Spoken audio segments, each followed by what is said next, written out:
বন্ধুরা, শুভ বিবাহ ধারাবাহিকের আজকের এপিসোডে দেখানো হয়েছে সুধা তেজিকে বলে, আচ্ছা আপনি সারাক্ষণ এমন ছটফট কেন করেন বলুন তো? নামে তো তেজ আছে, কাজেও কি আপনাকে সেটা প্রমাণ করতে হবে?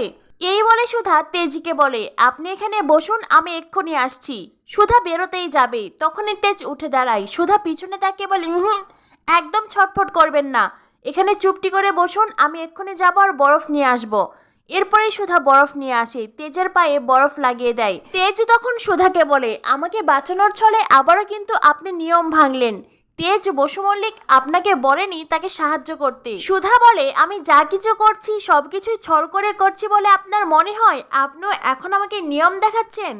তেজ বলে, নিয়ম তো আপনি আমাকে দেখান সব সময়। মিস্টার বসু মল্লিক আমাকে ছোবেন না, মিস্টার বসু মল্লিক আমার হাত ধরবেন না, মিস্টার বসু মল্লিক ঠাম্মির বারণ আছে, এইটা করা যাবে না, ওইটা করা যাবে না, এই সব নিয়ম তো আপনি আমাকে দেখান।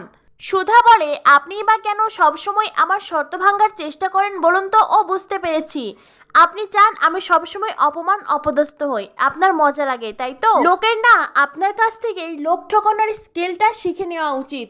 তেজ বলে, আর আপনি আপনি কি করেন? হ্যাঁ, কখনো রাধা সাজেন, কখনো মুখ ঢেকে কিডন্যাপার সাজেন, আপনিও তো মানুষকে পেঁচে ফেলতে পছন্দ করেন। সুধা বলে, মোটেই না, আপনি না মানলেও গজানন ঠিকই জানেন আমি কখনো কাউকে পেঁচে ফেলতে চাইনি। আমি যা কিছু করেছি সৎ উদ্দেশ্য নিয়েই করেছি। আর আপনি মুখে যতই বড় বড় কথা বলুন না কেন, আমার সাথে আছেন, পাশে আছেন, আসলে আপনি মনে মনে আমাকে ঠক মিথ্যেবাদীই মনে করেন।